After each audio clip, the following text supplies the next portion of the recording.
Know Everything channel. Please subscribe and like my channel. Okay, we are going to talk about a new story, The Three Fishes. The three fishes. Three big fishes lived in a big lake. They were good friends and had strange names: Quick Fix, Let's Wait, and Farsighted. Their names reflected their nature. Quick Fix was very clever and would wriggle out of any difficult situation at the last moment. Let's Wait always took things easy and was never bothered by troubles, hoping they would get sorted on their own. But Farsighted was wise and always took precautions for any future trouble well in time. The lake Continue. The lake in which they lived was connected to the river by a narrow canal. Thus, the water always remained fresh and lake was very lively. There were many other fish in the lake. The region was remote, hence fishermen never came fishing there, and everyone was happy. One summer afternoon, a stork flew to the lake. He often passed through this region and rested a while by the lake on his way. Most of the senior fishes knew him. Whenever the stork flew in, the fishes would gather around him to know what was going on in the world. The stork roamed all over the land and he knew a lot about everything. This time the stork had a serious look as the old this time the stork had a serious look as the older fishes greeted him. He simply nodded in acknowledgement and said, "Fishermen are coming too," asked the puzzled fishes. "Where to?" asked the puzzled fishes. "Here, at this lake.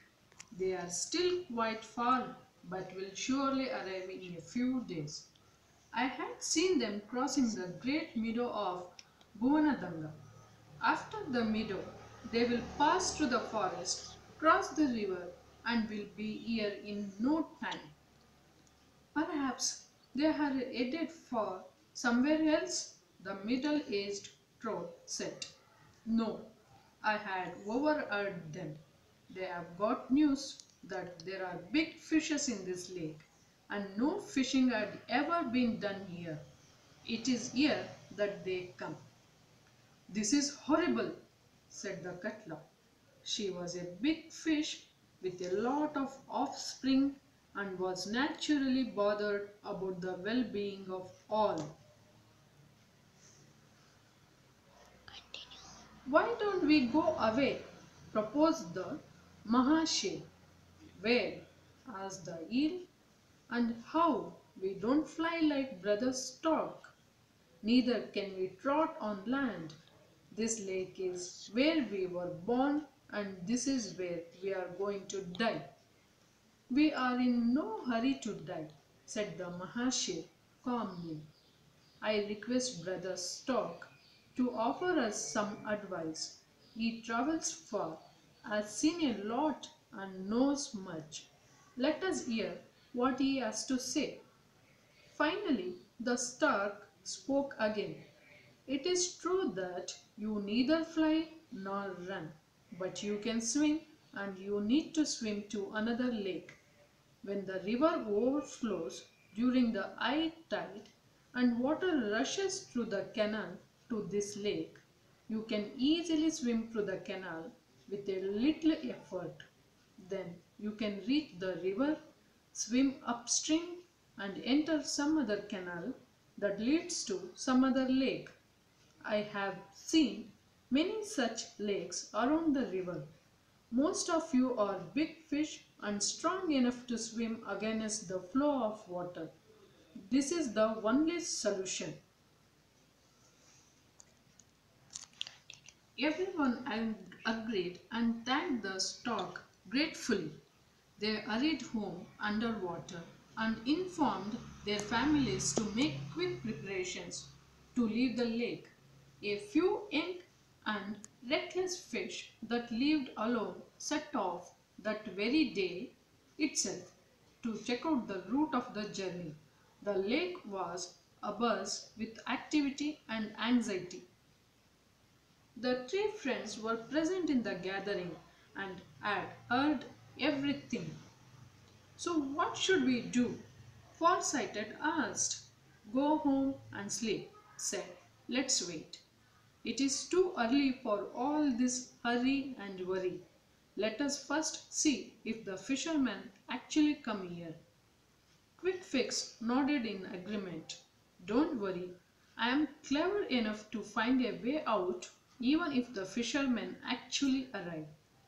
Farsighted was not convinced. The stork had clearly heard that the fishermen are headed towards the lake. Sooner or later, they are sure to arrive. We need to act while there is time. Go.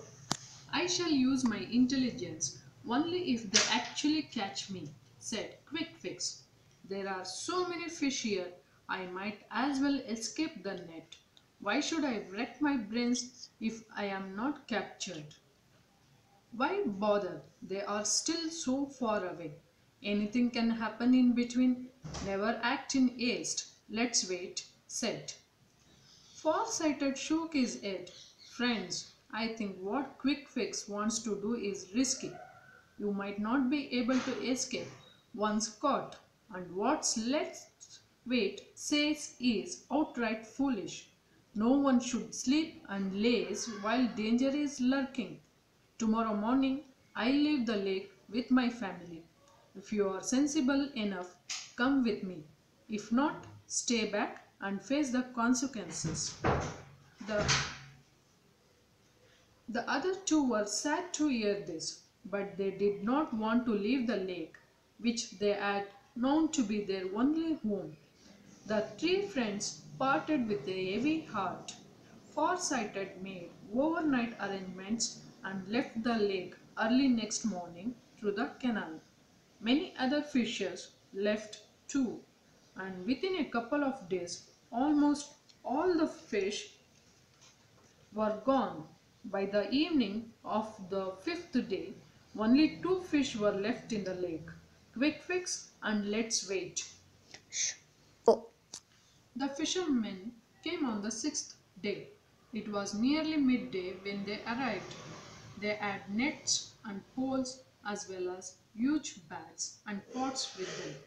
They were happy to see the vast expanse of the lake and expected a huge catch.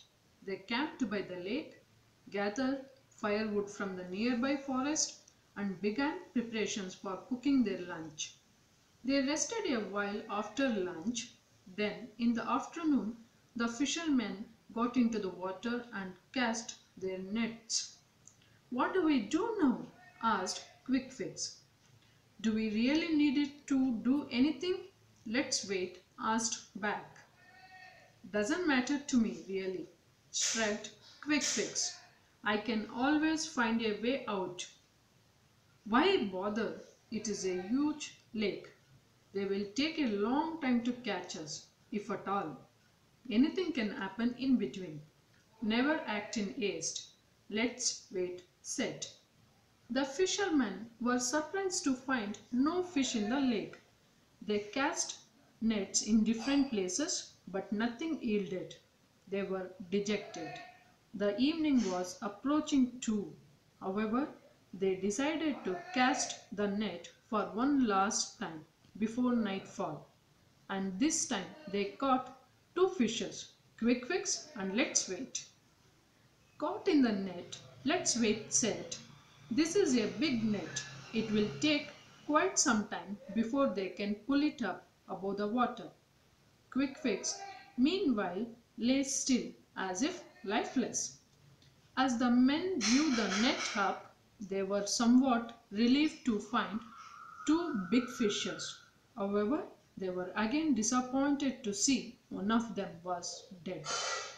No use carrying the dead fish all the way back. Keep it on the bank. We can cook it tonight. As soon as they took Quick Fix out of the net, He gave one mighty twist and splashed back into the water. By then it was dark and there was no way the fisherman could go after him. Quick Fix swiftly swam towards the canal through which all fish had left and hid in the canal. He knew no one would be fishing there. So the fisherman pulled Let's Wait up and realizing that it was futile to carry back just one fish, they cut him up and feasted on him that night.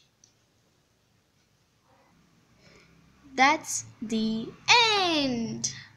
The conclusion of this story was that Let's Wait was very taking the thing that the fishermen were going to capture him. That was very light, that he took this thing very light.